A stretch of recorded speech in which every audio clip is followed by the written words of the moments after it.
Bring your basket and bring your bag. Bring your basket and bring your bag. I hear the mango tree calling, curry mango and sour patch. The lady on the street is calling out to me, and the market man with the plantain in his hand is making such a scene. I love my island life, where the businessmen don't wear no.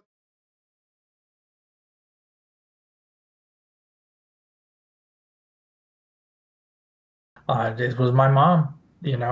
She started it all. And, she did it all on her own, raised my brothers and I, by herself while running the farm. Really remarkable person. She just celebrated her 85th birthday this past year. And, she's a true pioneer. She got into this business, not only when it was, the nursery industry itself was really rather young and underdeveloped, but it was just extremely unusual for a female to be doing it. She was always a plant lover. She went to Florida State University, so she went to my school's major rival. So, but that's okay. She got a botany degree there, and then came back to Miami and taught biology at Coral Gables High School. And then when my parents were married, they found the property where the nursery is now, and she started it up and just had a relatively small operation that concentrated on citrus. Citrus was really the major crop group anyway, and this in South Florida really was a time before crops like lychee and longan, even mango, by and large, were really large commercially planted groves down here. And so how I got started in it is I actually, after I had graduated from the University of Florida, I was looking to go back to get an advanced degree there, and I needed to make money to do so. Of course, all college students are broke, and you come out more broke than when you went in. And so I went to work with her after working a couple of jobs for I guess about a year and a half, nearly 2 years in Melbourne, Florida, which is just about due east of Orlando, for those that aren't familiar. And so I wasn't really making any money there, and came back, work with my mom and try and make some money, go back to grad school, and really just I fell in love with the industry. I really liked working alongside her at that time, and there were a lot of opportunities as well. At the same time, my mom is a little bit older generation than than most parents, at least most of my friends' parents, and she was actually not too far off from retirement at that age, and the timing was just right. Everything really just kind of worked out and clicked. But I got to tell you, one of the most attractive things that I kind of touched on earlier is the people that are in this industry are just the nicest and most helpful people that you'll meet in your life.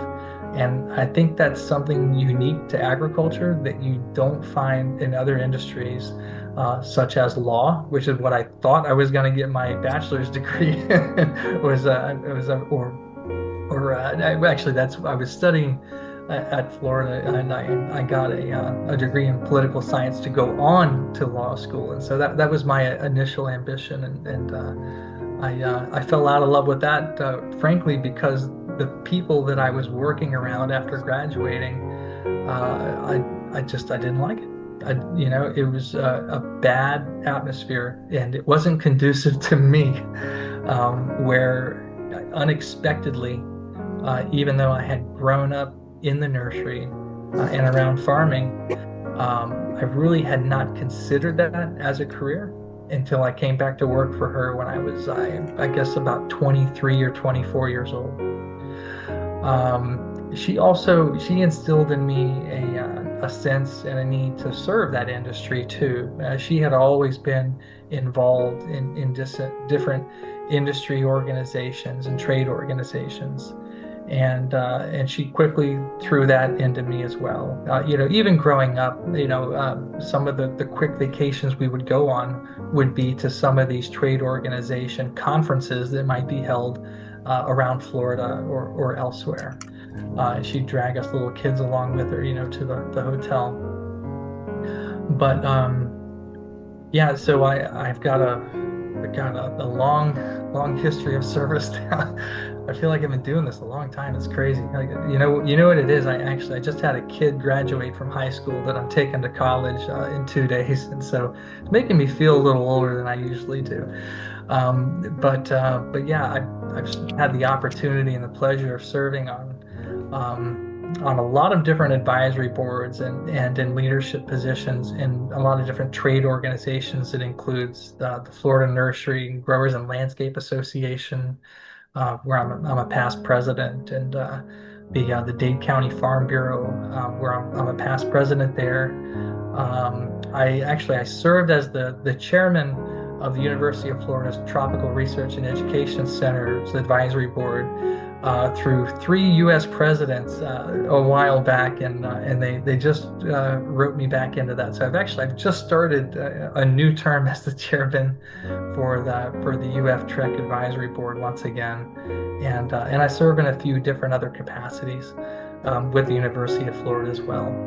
And I'm really fortunate to have been able to go there, and honestly, I never would have guessed that going to that university would have had such a great impact on my later career.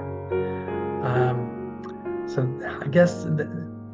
Welcome to another AFA Weekly Farmers Link Up and Educational Segment, where our motto, yes, our motto, because I once was an Abaco farmer and will be again, is growing farmers, feeding communities, and building Abaco. I am Bakira Taylor, the owner of Tailor Made Farm and TST Eleuthera Events and Tours located in Hatchet Bay, Eleuthera. And I have the wonderful job this evening of being your host for this evening's meeting. Tonight, I am very, very excited to introduce our speaker of the evening to you.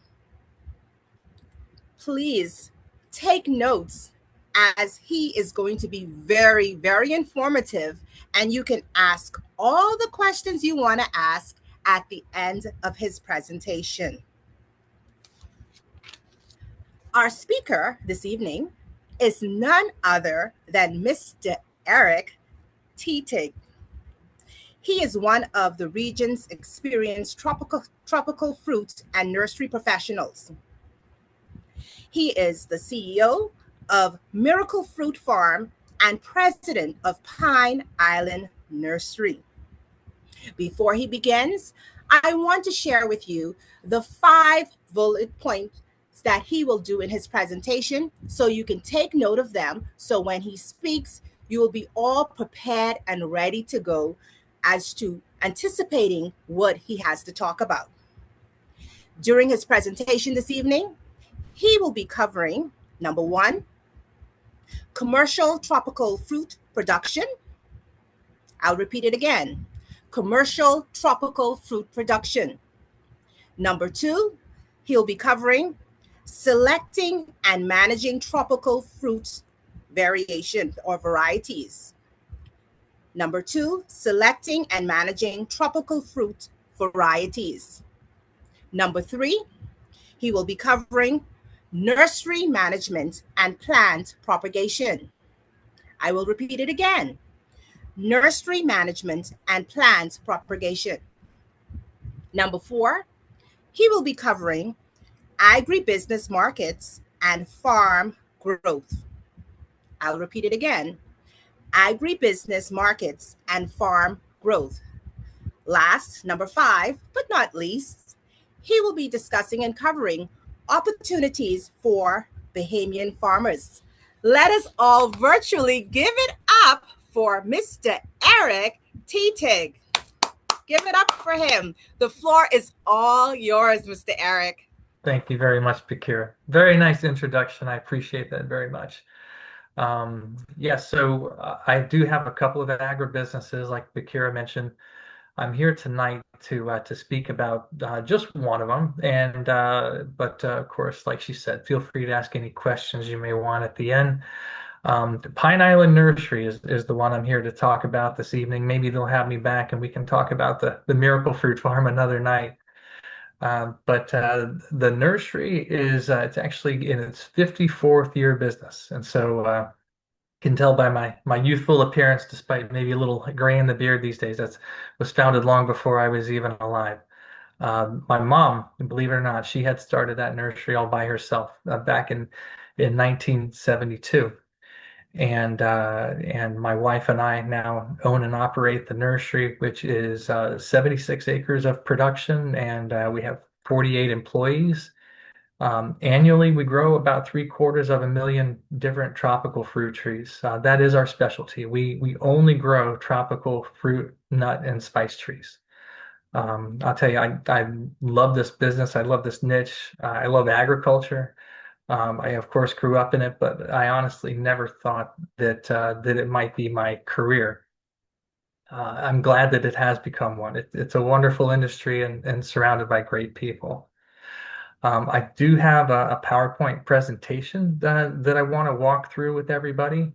And our website, and the web address, as you might easily guess, pineislandnursery.com, it has a wealth of information there. And so I'm not here to regurgitate all of that to you, but rather I want to point out some of the new and interesting items that we've started to grow and promote in the last few years, and include some of the advancements and some of the stuff that's been part of our catalog for quite a while.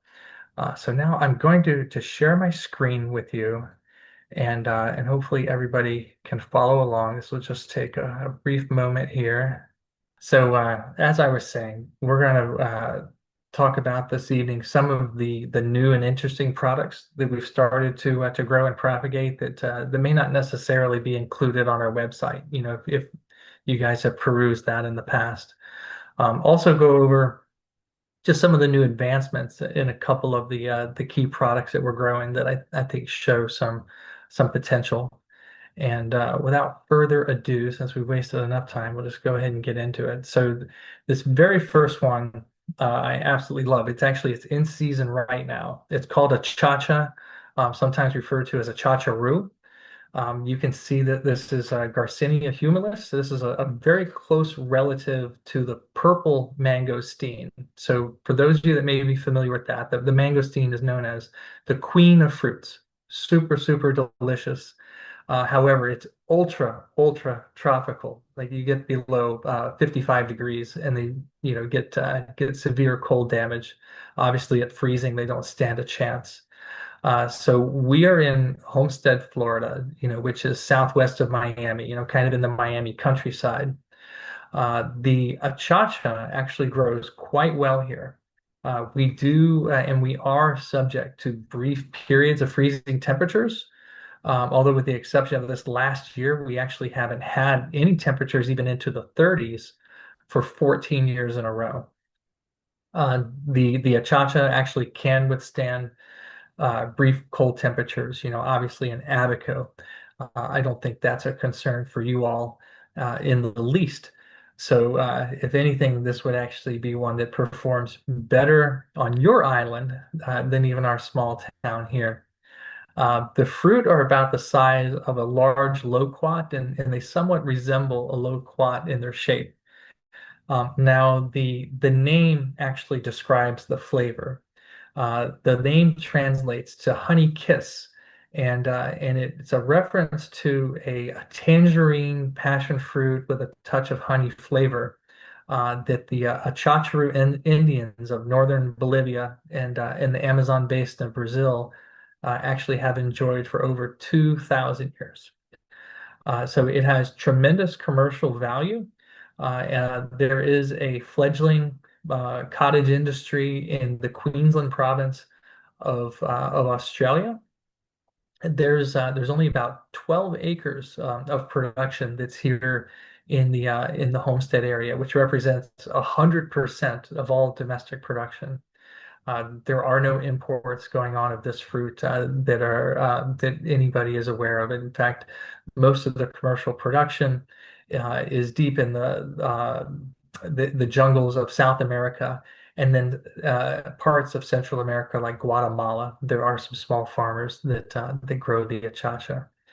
Um, if those watching are familiar with jaboticaba, which happens to be another Brazilian fruit from South America, jaboticaba takes a long time to fruit for the first time, about 5 to 7 years. And the achacha is the same way. It also takes 5 to 7 years for the first fruit. But when they do, they absolutely load up. And so it's a very high yielding tree that has a low, dense canopy that actually is rather suitable to tropical storms. So believe it or not, that is one of the reasons that these cottage growers in the Queensland province of Australia were attracted to it in the first place. There, just like here, we're subject to those summer storms, be it tropical storms or even hurricane force winds. And so this is a good crop that's not only high value, but conducive to our locations for those reasons. Okay, moving on to the next one here. So this is cacao. Cacao is the chocolate tree. So this is actually the true source of commercial chocolate. Cariba is a new variety, and I'll tell you what, we've actually grown chocolate for about 15 years now. It's one of my absolute favorites, probably because it's somewhat difficult to grow in South Florida too, because it can be a little bit cold sensitive.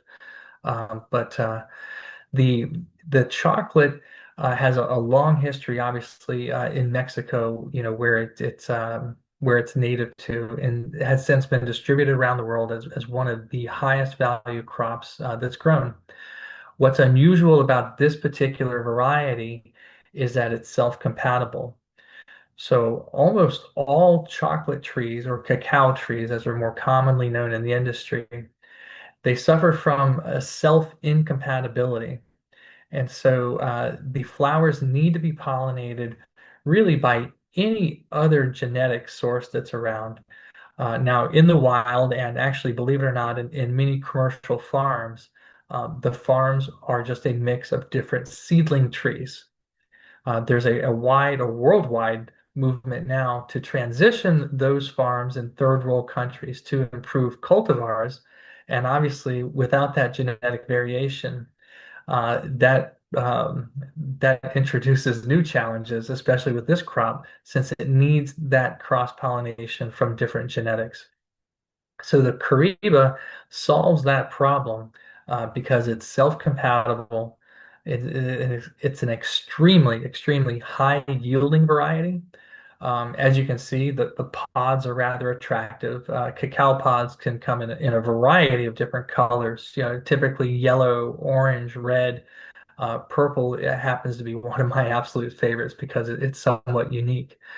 And in addition to being a high yielding variety of cacao, it's also a very large fruit as well. Disease resistance is another important thing in tropical climates because cacao is subject to root-borne diseases like Pythium, Fusarium, and Phytophthora. Now, in Abaco, just like in South Florida, we have a very rocky soil. So even though we're subject to a lot of rainfall in the summertime, because of our porous, rocky ground, that rain drains off. And so here in South Florida, just like in the Abacos, we don't really have those same root-borne disease issues like they do in the jungles of Mexico, Central South America, Africa, like especially the Ivory Coast. Much of the world's production of chocolate, it comes from the Ivory Coast of Africa. And there, those root-borne diseases are very, very prevalent and a big issue to commercial farmers. And so this is another variety that actually helps farmers overcome those challengers and maintain economic viability. I bring this up because there is a huge push in South Florida for domestic cacao production. And of course, Homestead is about as far south in Florida as you can go before you get to the Keys. And if anybody's ever traveled here, you know there's a large agricultural district that falls west and southwest of Miami, you know, the metro area of Miami. And cacao being an extremely valuable crop that has the potential to actually be economically viable on small acreages presents a lot of opportunities for growers here that I think would also be available to growers in Abaco as well. So think about that. Contemplate what domestic chocolate production might look like, you know, in the Bahamas and in Abaco in particular. All right, next. So this is jujube. So this is another tropical fruit that's native to Southeast Asia. This particular one, native and developed in Thailand. It's a new introduction to South Florida that we're propagating. And what makes this particular jujube unique is actually most jujube grow in more temperate climates where they actually require cold weather. So this variety, and in fact, this species of jujube actually prefers tropical climates. And another differentiating characteristic is the green skin. So the jujube that are typically grown and that are widespread grown in more temperate climates, even here in the U.S., have a brown to reddish skin to them and a somewhat soft or spongy texture to most of them. The green skin of these tropical varieties is indicative of a very crunchy texture. So if you think it resembles obviously a Granny Smith apple in appearance, it has the crunch to go with it, with the flavor actually more of a fine pear than an apple. So I would characterize the flavor to be more like that of like a Bartlett pear with the crunch of a Granny Smith apple. So what makes this a good and a unique choice is the fact that this fruit is especially large. So that's a differentiating factor that makes it well liked and highly sought after by not only commercial producers, but the packing houses that they sell to. And of course, obviously, the next step is the markets that those packing houses sell into. Here in the Homestead area, most of this fruit production ends up in Asian markets. The nice thing about it is that this is a fruit that's actually appreciated by all cultures. So obviously, again, here in South Florida, we have a very large Latin population. So Asian, Latin, Gringo Americans, you know, like myself, everybody seems to really love the jujube because, you know, I mean, who doesn't like apples and pears? You know, it's just it fits right in with what people are used to eating, you know, both in flavor, texture, and appearance. And the trees and orchards are very high yielding and are a really economically viable choice for anybody that was interested in trying a new crop. Next, now this is an oldie, and sometimes what was old becomes new again, right? You know, old TV shows get rebooted, old movies get rebooted. Uh, you know, sometimes your kids grow up, they start appreciating the music you listened to when you were growing up, right?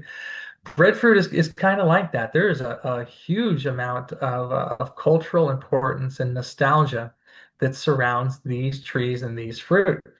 When you see a breadfruit, you know that you are in the tropics, right? It is just iconic of the tropics, and it has a long storied history, one with fraught with a lot of drama. And of course, the distribution originally of the breadfruit was intended to be a high source of carbohydrates to support the slave trade throughout the tropics and especially the Caribbean. Now that project failed miserably. Ironically, now there's a huge push to reestablish breadfruit orchards throughout the tropics and the Caribbean included for that same exact reason. There has even been a World Breadfruit Foundation established to help with breeding programs and with distribution programs. this particular variety that I'm highlighting here, which actually represents all of our breadfruit production, is called Mafala. It's a native to Samoa, and this particular one is entirely seedless. It has a creamy yellow flesh. The fruit size is typically that of a bowling ball, and they're also known to be highly productive and also classified as a coastal variety. And that's an important distinction that I want to highlight now.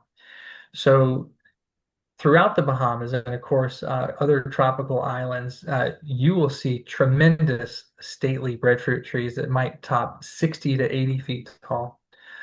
Those are huge trees with open canopies, long outstretched branches, that have those deeply lobed leaves and do produce a lot of really good fruit. And nothing wrong with those. This coastal variety called Mafala is a much smaller tree with a dense canopy that makes it more suitable for windstorms. And so, obviously, everything, oh, got ahead of myself there.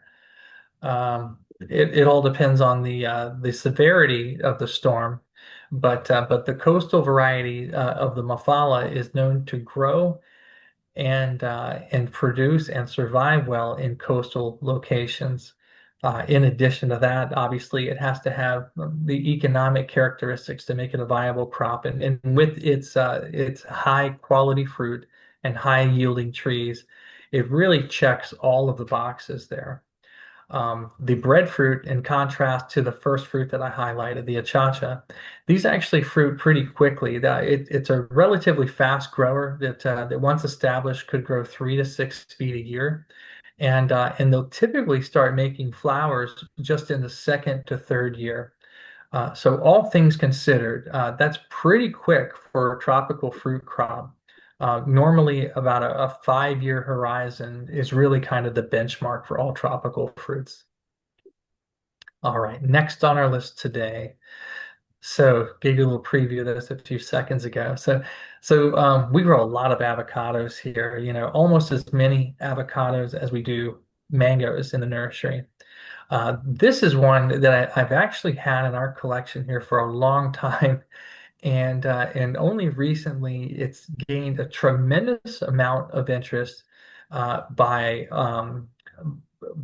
high-end chefs and real just foodies. Foodies are going crazy for this Mexicola avocados. But the hospitality industry with high-end restaurants, cruise ships, and we have a lot of wedding venues around here too. A lot of them are gravitating to this Mexicola avocado because of what you see in that image down at the bottom there.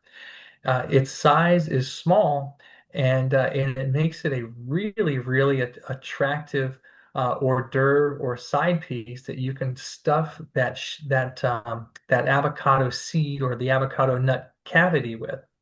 And so the fruit itself has a nice Mexican avocado type flavor. And so the Mexican type avocados are known for their rich, oily, and with the hint of the anise or the black licorice type of flavor that comes out through the fruit a little bit, and it really comes out in the aroma of the leaves too, believe it or not. These trees do not get big, not like a standard avocado tree do. They ultimately get 15 to maybe maxing out at about 20 feet tall. But we top and hedge our groves with the big grove equipment, and we keep them at 13 feet tall when we do those pruning. And the tips of these trees barely get nipped each time when we do those prunings. And that's on trees that must be 15, 17 years old at this point. They tend to be low branching, more spreading than upright. And the trees will produce hundreds. I really, seriously, one single tree could produce up to 800 fruit rather easily. So with the success that this variety has recently enjoyed in South Florida, I think also throughout the Bahamian Islands, the Bahama Islands there, I think for the same reasons, this avocado variety has a great deal of potential. Okay, so this is another one. Again, sometimes what was old becomes new again. This is the Monstera deliciosa, sometimes called the Swiss cheese philodendron. This is a popular landscape plant that produces a really great edible fruit. You see the fruit kind of resembles that of a corn cob, and then when ripe, it has the flavor of that resembles a little bit of like mango and pineapple, with some hints of vanilla. Um, for reasons somewhat unknown to me, but sometimes the internet kind of grabs hold of things and people just run with them. So this has blown up in popularity in the last 5 years, stimulating commercial fruit growers to actually plant this for commercial fruit production. A single one of these Monstera fruit will retail here for 18 to over $20. It's really pretty insane price. They're not really subject to any pest or disease pressure. It's a low spreading ornamental, so obviously it has a low profile. It's going to hold up to windstorms very well. I would say one thing that makes it a little bit different than most standard fruit crops is it prefers a little bit of shade. So filtered light would be the best way to cultivate these.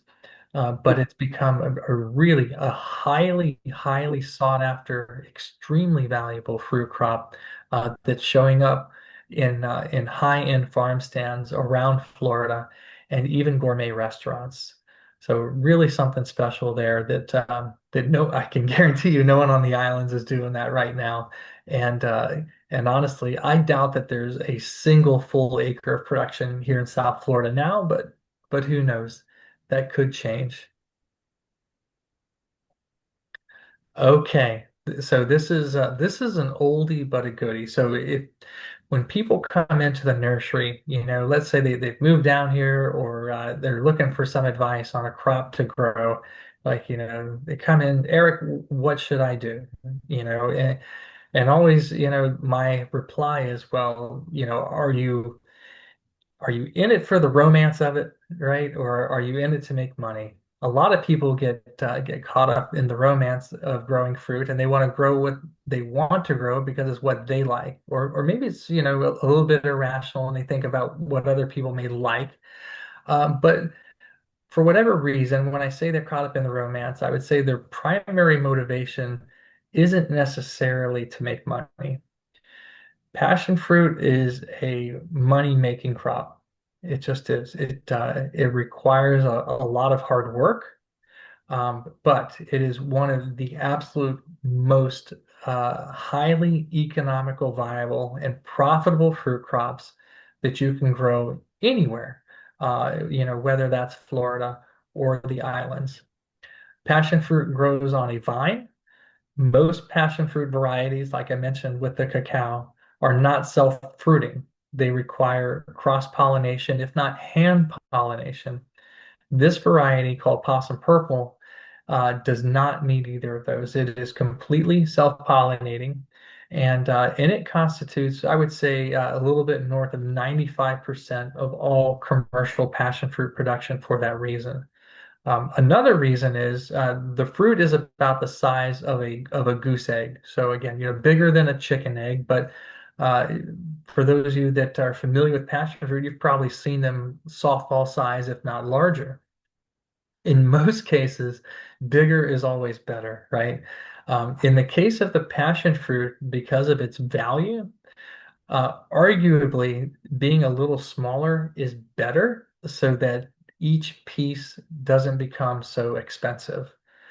Furthermore, you can see with this one, with the cut fruit there, it has a very thin rind and a lot of pulp to it. Now, a lot of those larger passion fruit varieties that may be yellow in color or have a more reddish or mauve colored rind to them, they generally have an extremely thick rind and a small cavity where the edible pulp is located. So that's a stark contrast to the possum purple. Another good thing, and one thing that leads to the high profitability of this crop, is you can actually, from planting the vine, be harvesting and selling commercial volumes of the fruit the very next year. They produce multiple crops a year as well. Large crops in the summer and also large crops at the very, very end of fall and beginning of winter time. So right around Christmas and the New Year's, they also produce very heavy crops. Um, Passion fruit also appeals to a multitude of different markets. So a lot of passion fruit pulp is used to make tropical drinks.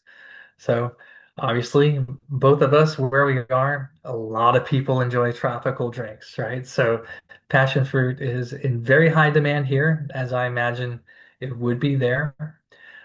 In addition to processing potential, it also is popular just to be eaten as a fresh fruit or to be used in a garnish.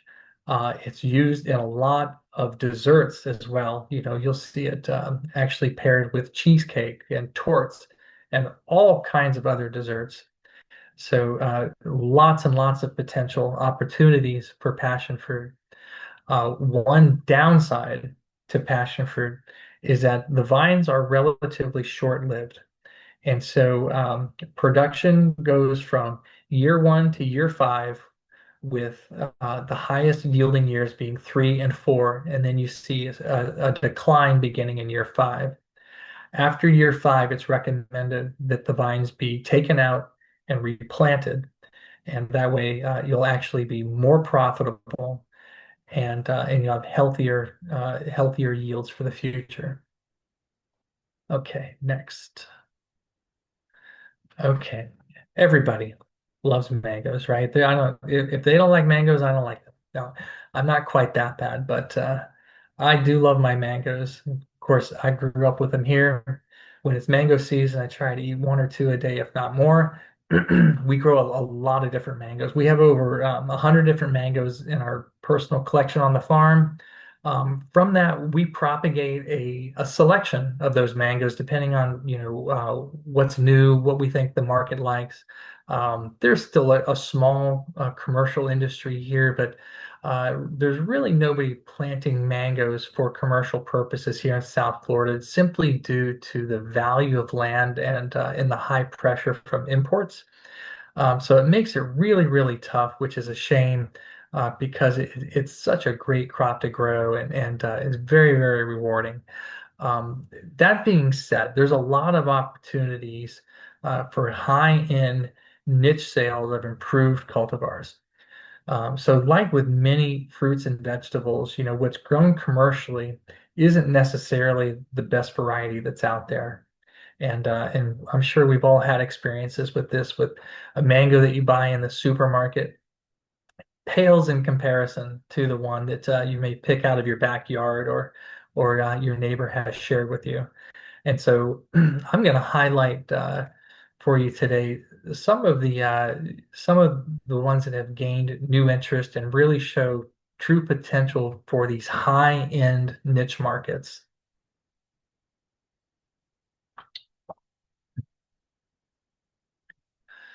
Okay, first is the Cushman. So this is an absolutely superior mango. It's round in shape and actually, of course, yellow skin. It resembles the size and shape of a grapefruit when fully ripe. What's nice about the Cushman is it's completely fiberless and has a really delicious peachy, mild type of flavor. It's really one that's kind of indicative of a typical Florida type avocado. And I say Florida type in contrast to like a traditional Indian or a traditional Southeast Asian variety, like one that might be from Thailand or Vietnam originally. So this is one that gets wide appeal and gets a lot of interest because of the shape. A lot of people now, even though this is a relatively old Florida variety, everybody has become used to longer mangoes, have that typical kind of a droop shape to them. And so simply being round makes people curious. And besides its round shape, its yellow color is also somewhat unique where, the mango industry is still dominated by red-skinned fruit. So the yellow skin, the round shape, and being completely fiberless and just absolutely superior in flavor makes this a really good selection. This is a variety that's actually known to perform better in the islands than it does here in mainland Florida. So here we are, somewhat inland from the coast. We're about 11 miles from Biscayne Bay, which of course is a bay that is a little bit of a barrier inside of the Atlantic Ocean on the east coast, and we're about just as far from the Everglades on the west. We experience rain, really from about the end of May all the way through October, and of course we get a lot of deluges even after that. But a daily rainstorm in those months would not be unusual at all. And because we're so far inland, it takes us a little while to dry off.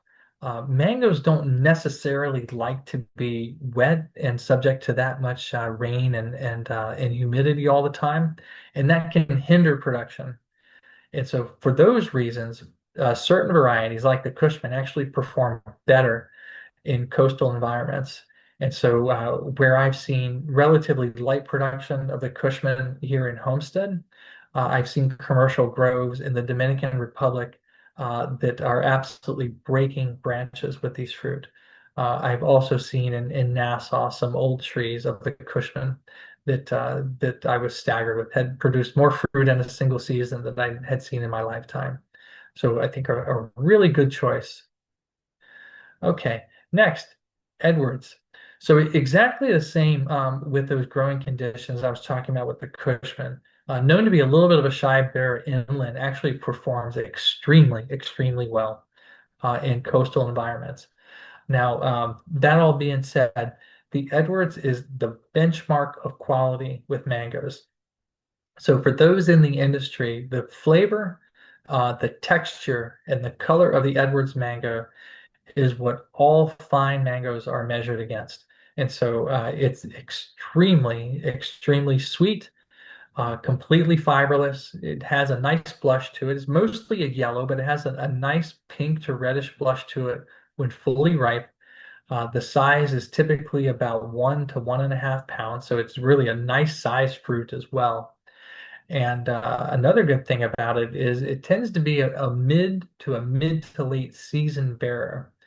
So as a lot of mangoes are starting to go out of season and be done for the year, the Edwards then just starts to come on.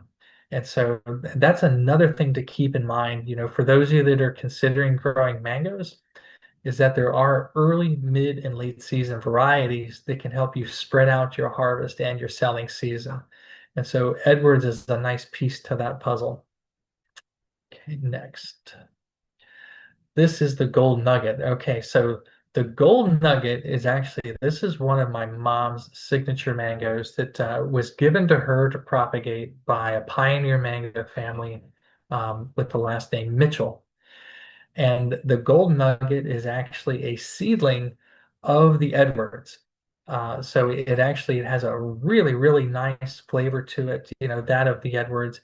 It has the slightest amount of fiber that's near the skin, but nothing objectionable. Still a super fine mango, just not quite as smooth as the Edwards, as its mother, the Edwards. What differentiates the gold nugget to the Edwards even more than that is its high productivity.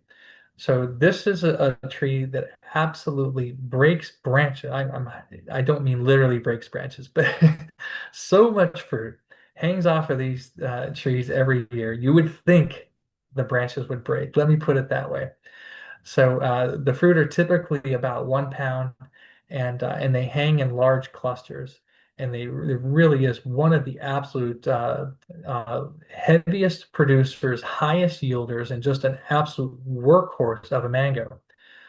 Some of you that are familiar with mangoes might also experience varieties that tend to alternate years or alternate production, or some that may have a heavy year and a light year.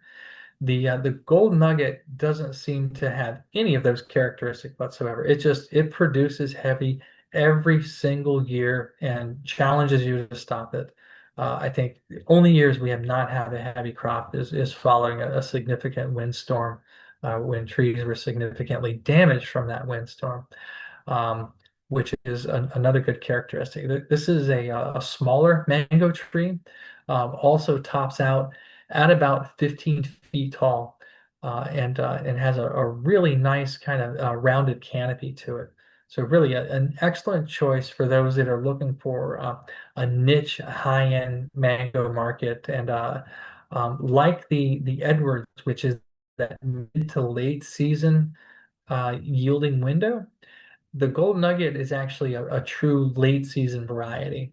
And so to give you an idea of when that break in time is, so really a late season would start at about the second week of July. And that's when the Gold Nugget mangoes start to come in, is about the second week of July.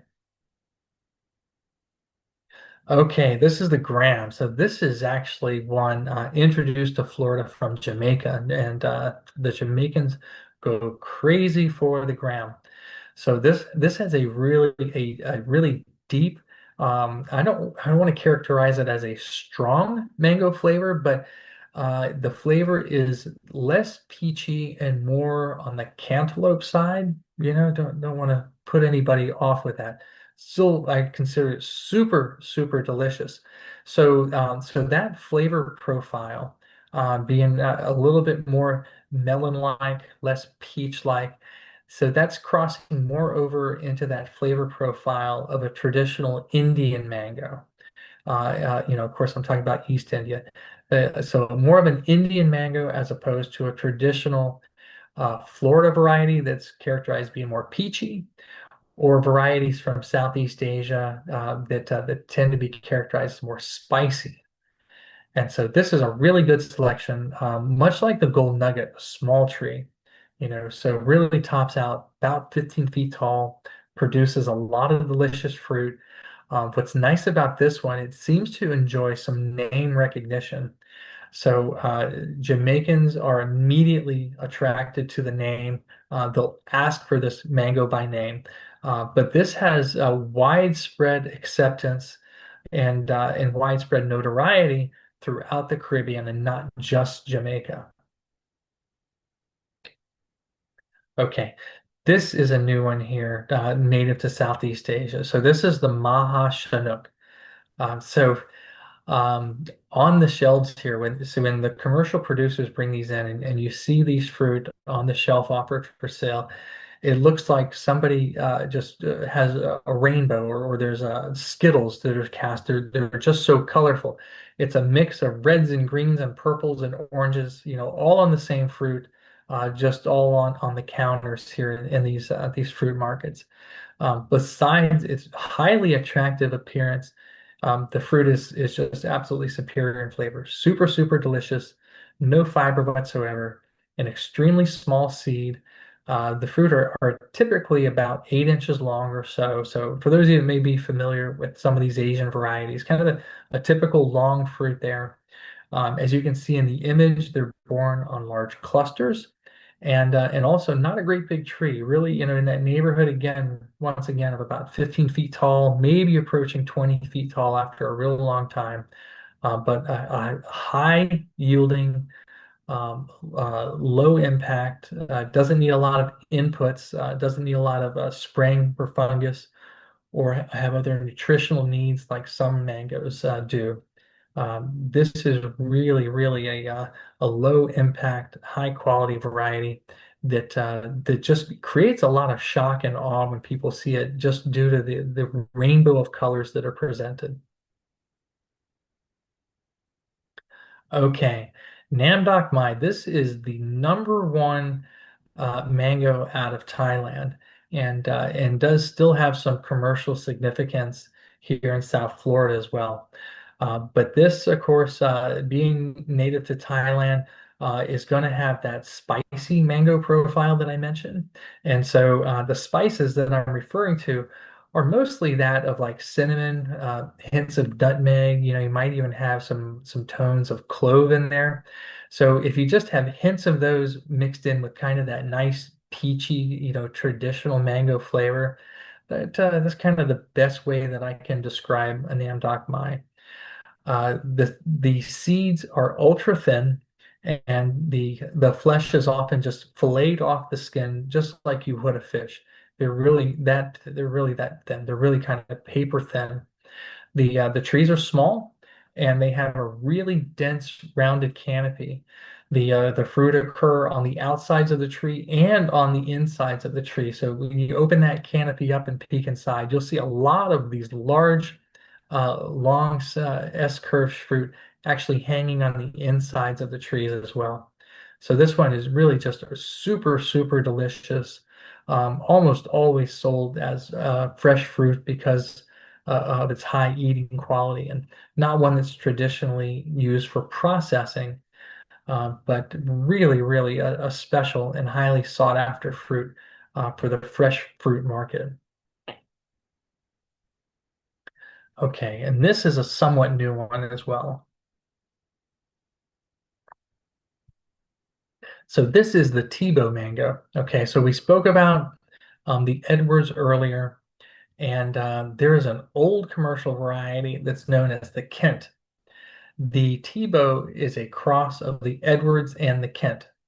And what makes it special is that with the Edwards being a somewhat shy producer here in South Florida due to our heavy rains, the Tebow produces extremely, extremely well. And so this is a super heavy producer that has the yield characteristics of the Kent mango with the eating quality and superior texture of the Edwards mango. So you really get the best of both worlds there. When ripe, it's yellow with a little bit of pink blush, much like the Edwards parent that it has there. And this has quickly become one of my absolute favorite mangoes. Super delicious. What's nice about this, so I didn't speak about the season of the Nam Doc Mai that I just I passed over a minute ago.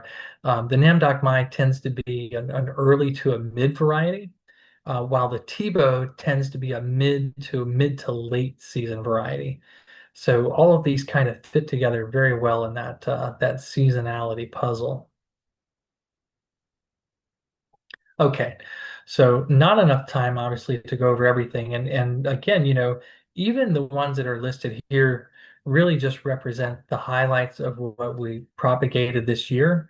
We typically propagate about 50 plus or minus, from our collection. And we also have access to collections at the University of Florida, and other public sources that are here in South Florida. So there are quite literally, well over 1,000 named cultivars. I think what's important when selecting mango varieties are really, what are your goals with it? Just like with any tropical fruit, are you purely commercial and looking to make money? Are you looking for the best quality?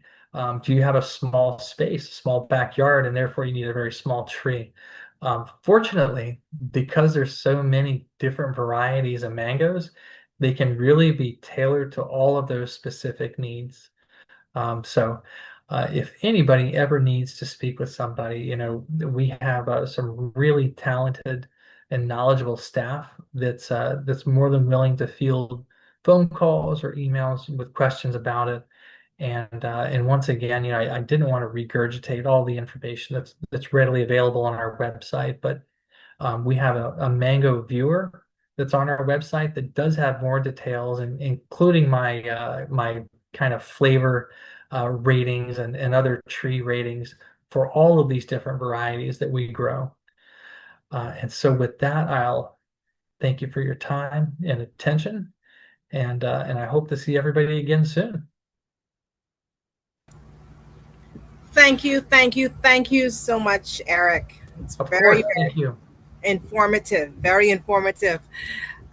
For those of you who never knew, now you know that we have hundreds of varieties of different fruits, and not just fruits, but mangoes and so many other extraordinary fruits. A lot of those fruits that you showed, I have never, ever, ever seen in my entire life. Good. Glad I So could show you something new.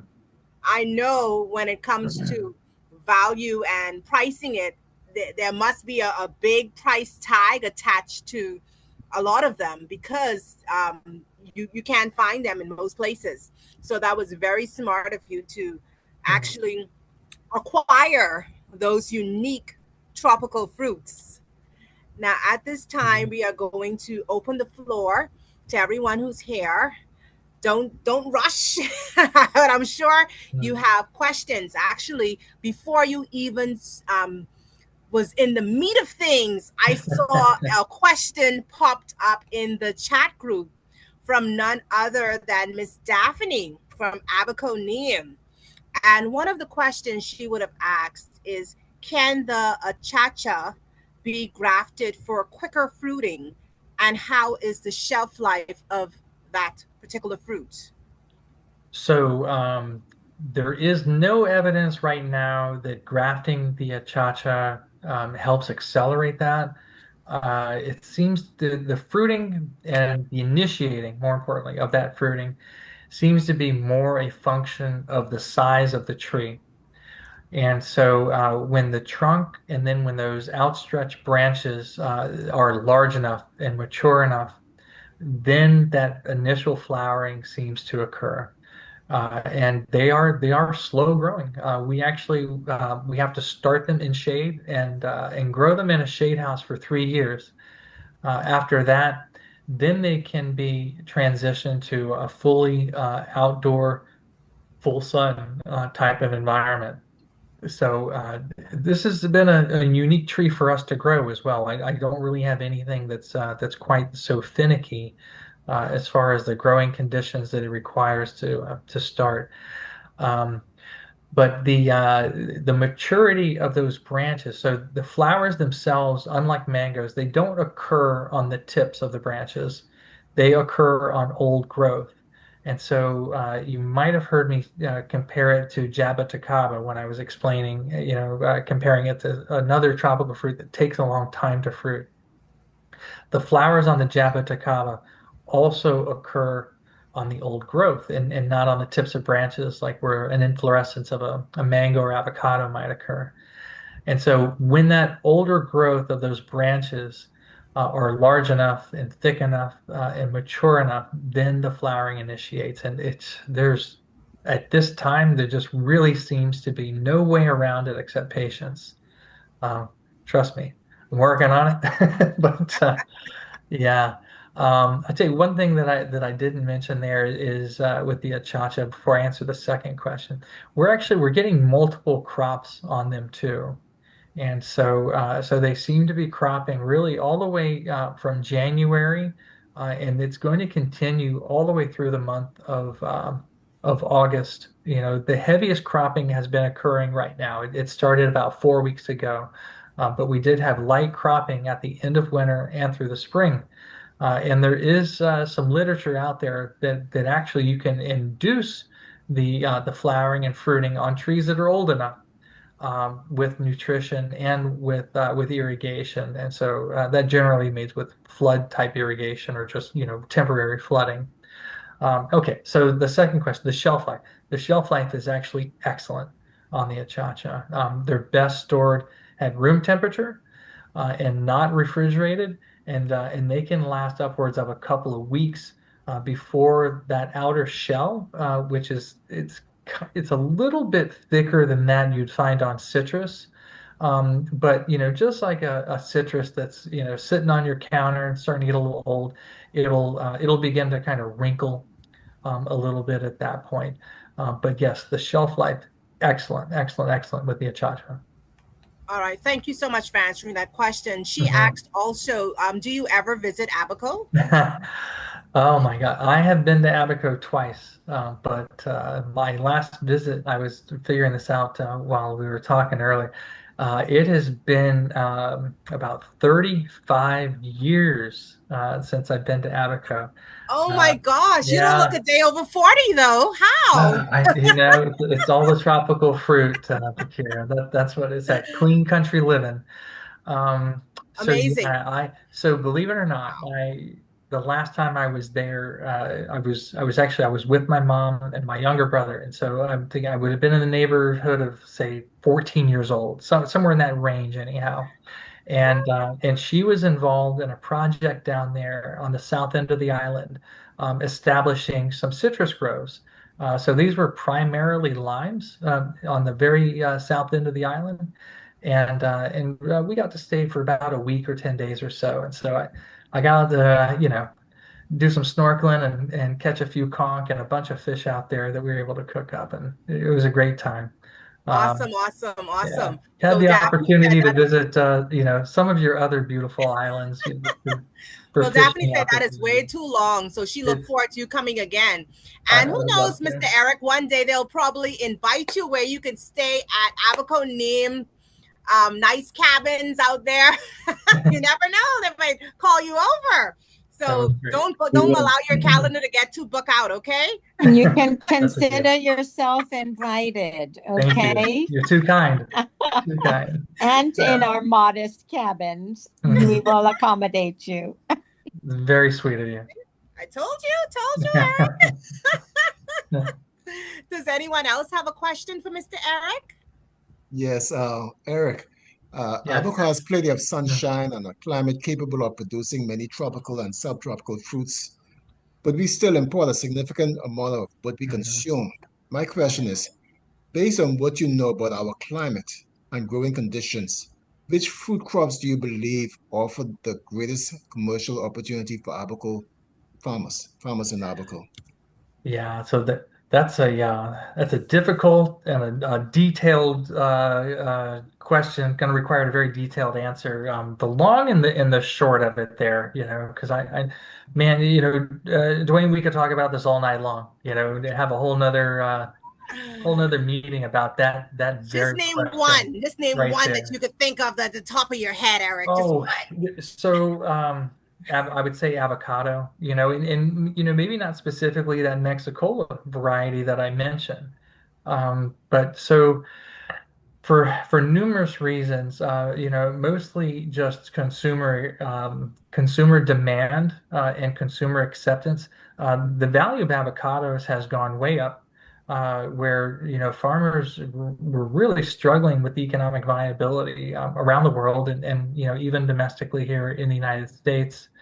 But now, avocado comes on everything. It's in every salad. It's a side for sandwiches. You find toast made out of avocado. I mean, it's really become a staple. And as rivaling that, I would say of apples, bananas, grapes, peaches, things of that nature. Everybody knows what it is. Where let's say 25, 35 years ago, that was not the case at all.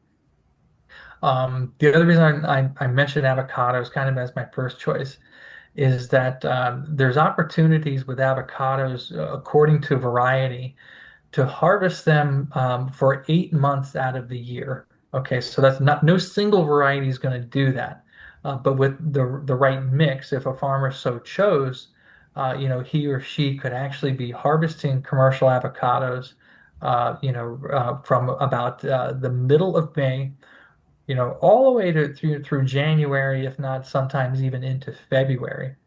So that creates a lot of unique opportunities as well, where you can say try to take advantage of a tourist season. So you take mangoes, for example. Mangoes are not available in the wintertime. I know that a lot of the islands have a heavy tourist season in the winter because people want to leave those cold locations and go someplace tropical on vacation. Well, unfortunately, you're not going to find a domestic mango, in December, for Christmas vacation.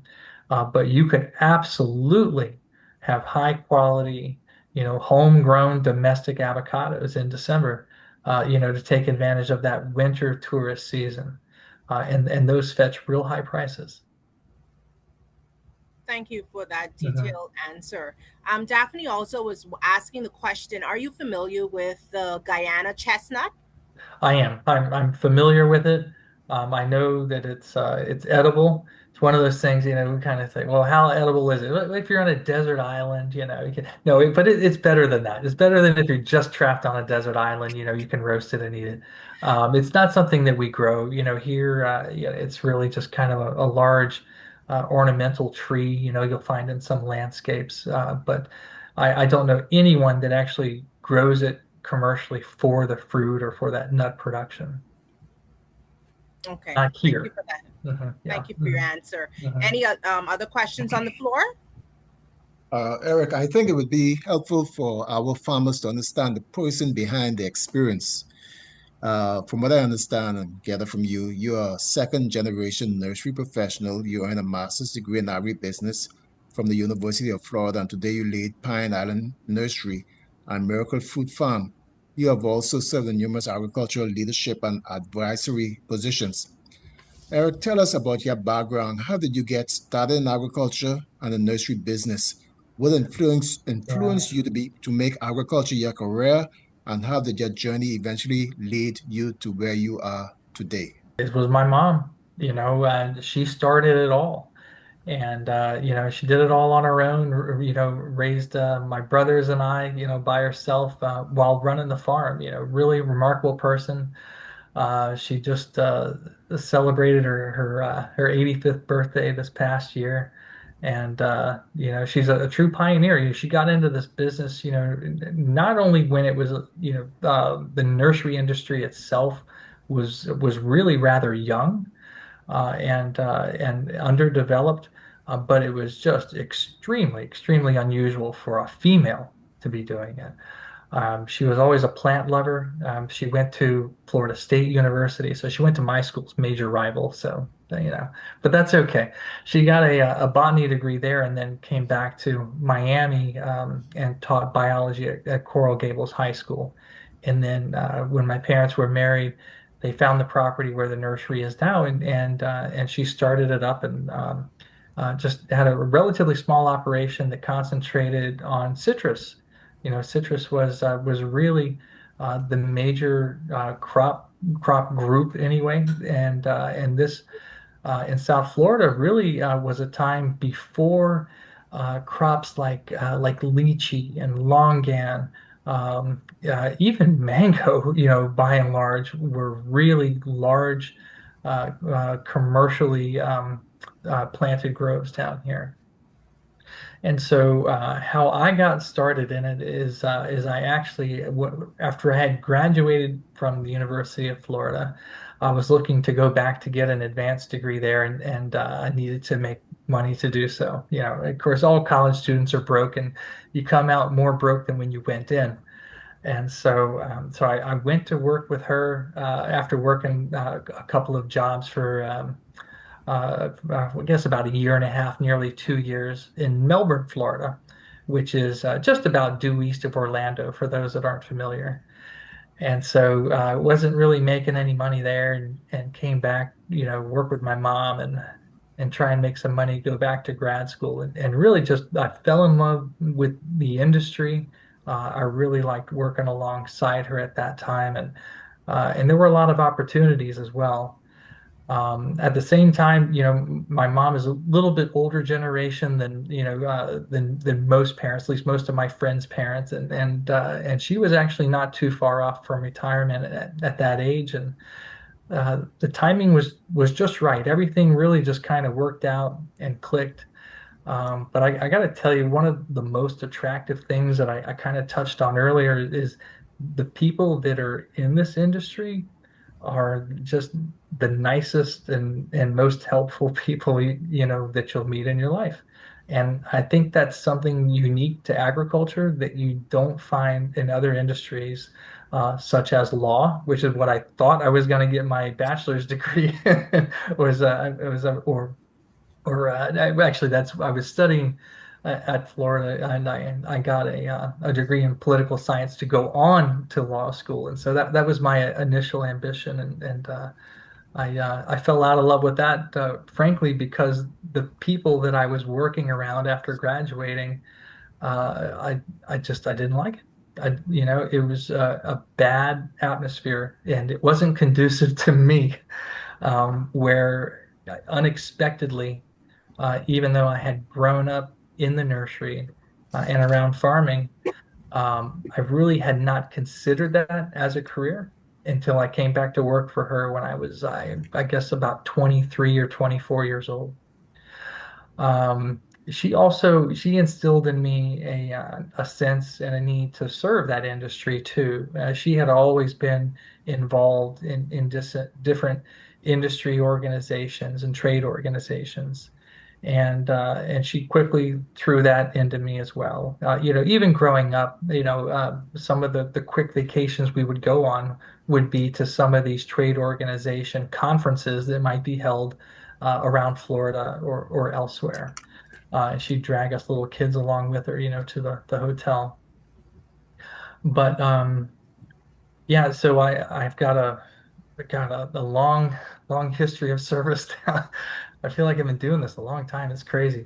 You know what it is? I just had a kid graduate from high school that I'm taking to college in 2 days, and so it's making me feel a little older than I usually do. But yeah, I've had the opportunity and the pleasure of serving um, on a lot of different advisory boards and in leadership positions in a lot of different trade organizations. That includes the Florida Nursery Growers and Landscape Association, where I'm a past president, and the Dade County Farm Bureau, where I'm a past president there.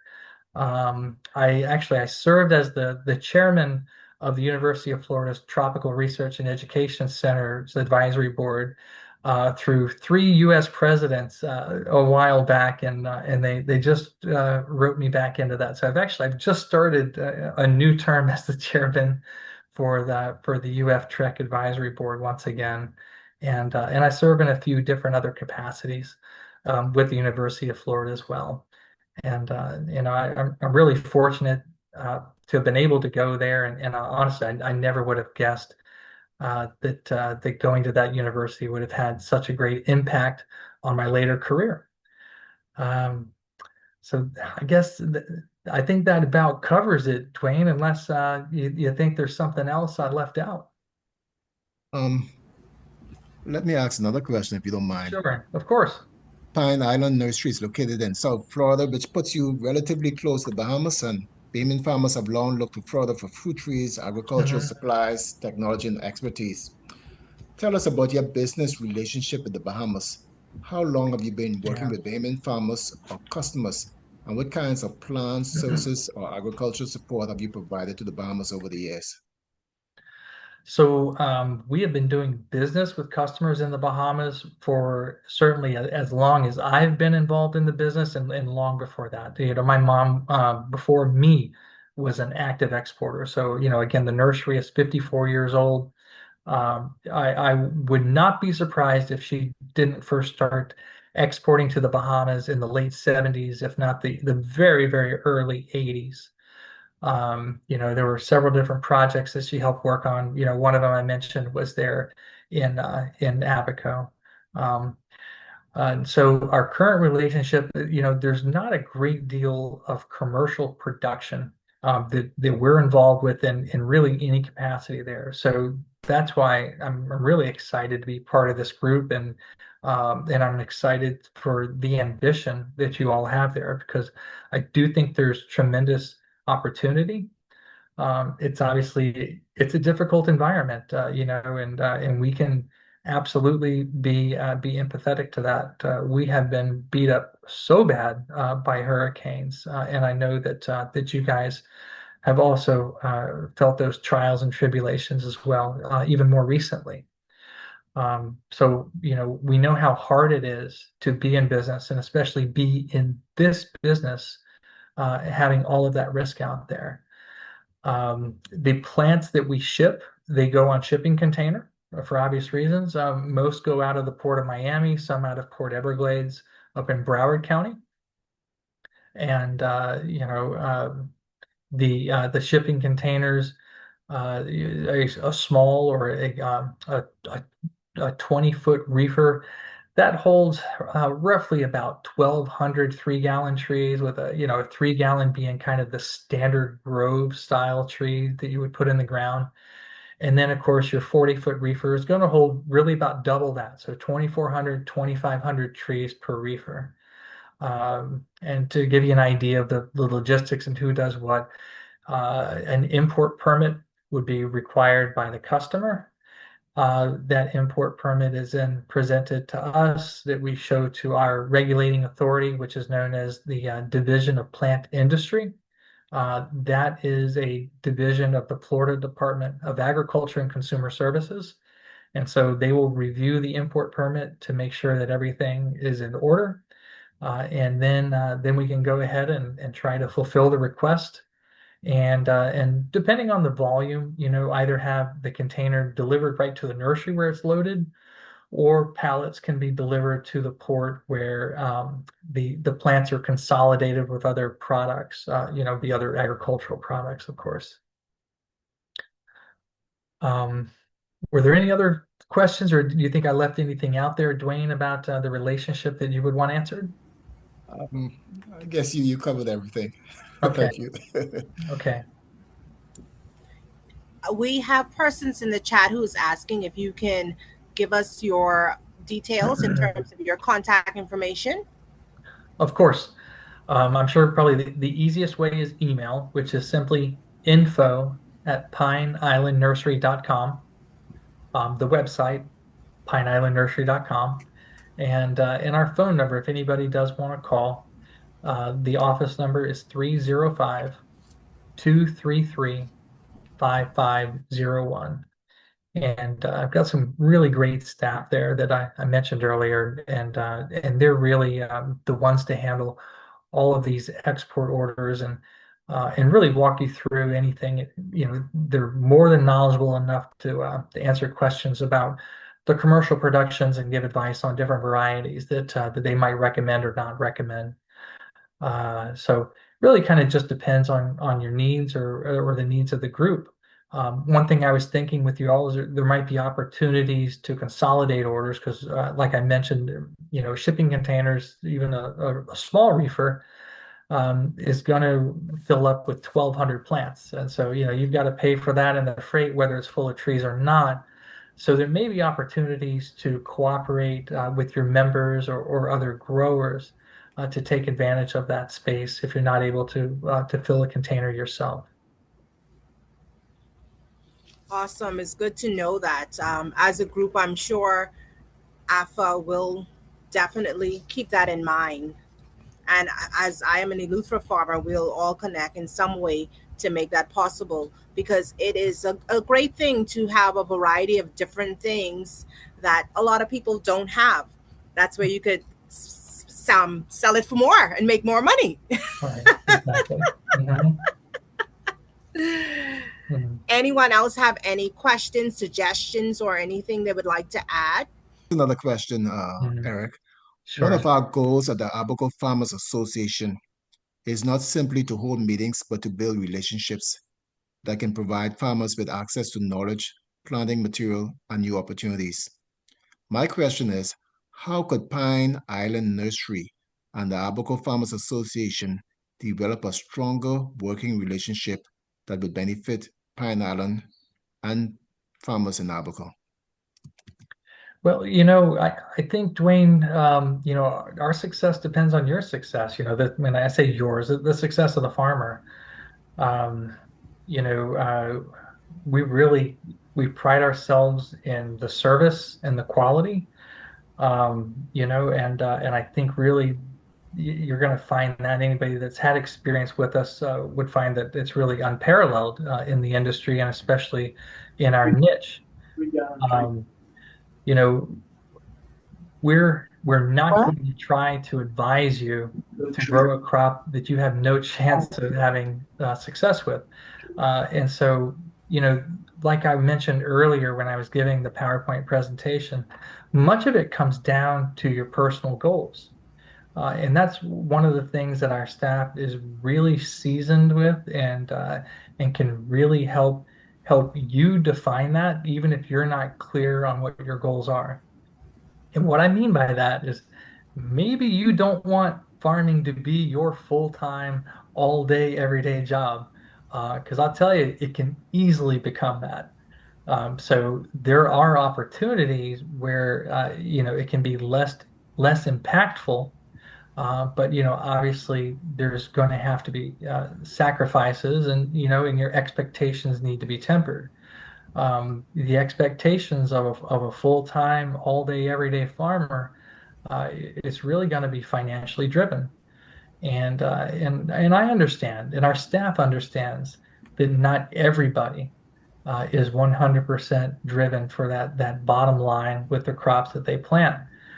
So, it's really trying to help the customer, help the farmer, whatever level they are, whatever skill level they are, determine what their goals are, and then finding the crop that's conducive to meeting those goals.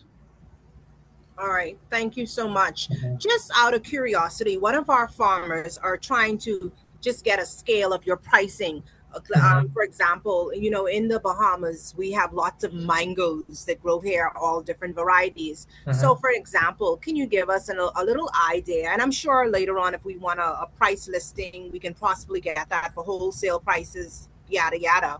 But just as a small example, can you give us an average cost, a 3 to 5 gallon mango tree would cost, like say for instance, a Valencia Pride, something Yeah, we're yeah, familiar with? absolutely. A 3 gallon size would be $25 and a 7 gallon would be 50. Anybody that wants a complete list with prices, there'll be a wholesale list. Just email that address that I gave you earlier, info@pineislandnursery.com. And you may be asked to identify yourself or provide the name of your farm, and that's to help us, distinguish people that inquire from private individuals, because of course these are going to be wholesale prices that are offered to people in the industry, to farmers. As a distinction, these prices are not given to homeowners. That is a retail price that's offered there, which is generally double, if not more. Awesome. Thank Mhm. you so much. Thank you. You're welcome. Are there any other questions, curiosities about anything before we thank Mr. Eric for his amazing job he did this evening? No question, but I'd just like to say from Nick and I, we want to thank you for your time. You speak very clearly. You're an Thank excellent you. presenter. Obviously, you've had lots of training or experience doing it. And no, we are very appreciative of that, and also, offering, preferential pricing to us. I'm sure that we will try to collaborate and work some beneficial imports, to send your way as well. Thank you. Your mom did an excellent job, by the way. I'm probably in her age group. She's, So yes. as a senior, I Uh, can appreciate, that you can let her know that you got complimented on her. Thank you for your kind words. I'll let her know when I see her tomorrow. Please do. And I have a secret to tell you as well, too, Eric. You may not know it, but I think your mom is a praying woman. So when you thought you could not find a job, your mom was in the background praying that you didn't get a job so that you could Mhm. carry on the legacy of this amazing family business. Because I can tell you, as a farmer, part of our motivation in farming is the fact that we're securing and doing something for our family and our legacy. So I am so happy that you did not find a job and you and you decided and you enjoyed it and stuck Mhm. with the legacy of continuing your family business. And I pray that that trickle off to your family so this could go on for 3 and 4 generations to come, because Mhm. farming is an amazing thing. It helps so much people, and you can be financially secure once you do it with great wisdom and with actual goals. You're setting actual goals and expectations as a business. So thank you so much for your time, for your information, because it was very informative. I look forward to myself, for the group, collaborating down the future with you. So you can show us how we could become millionaires, because I know you didn't tell us, but I could see the millionaire dripping all off you. You know, Millionaires as farmers. there's an old saying in farmers. An old saying for farmers. You know, so the best way to make a small fortune in farming is to start with a large fortune. Okay, Yes. so just you keep that in mind. Well, thank you so much, and continuous blessings to yourself and your entire family with your family business. Thank you. I Thank appreciate you. it. You're all very kind. Thank you. Yes, we appreciate you. Ooh, oh, ooh. Bring your basket and bring your bag. Bring your basket and bring your bag. I hear the mango tree calling, curry mango and sour patch. The lady on the street is calling out to me, and the market man with the plantain in his hand is making such a scene. I love my island life, where the businessmen don't wear no tie. The people doing what they like.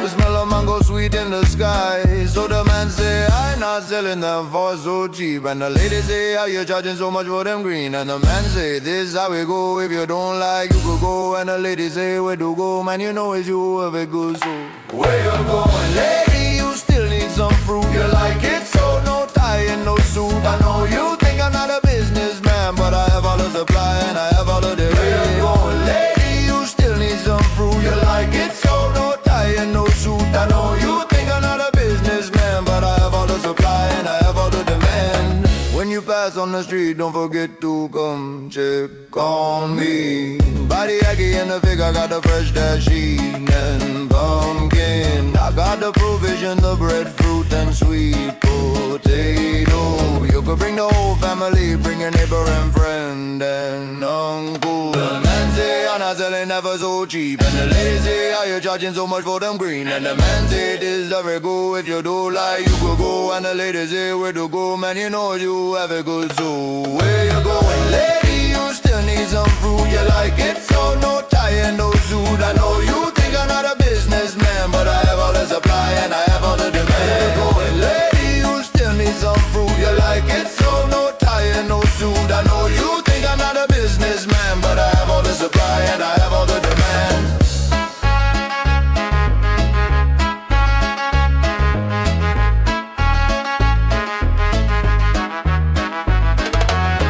Bring your basket and bring your bag. Bring your basket and bring your bag. Bring your basket and bring your bag. Bring your basket and bring your bag.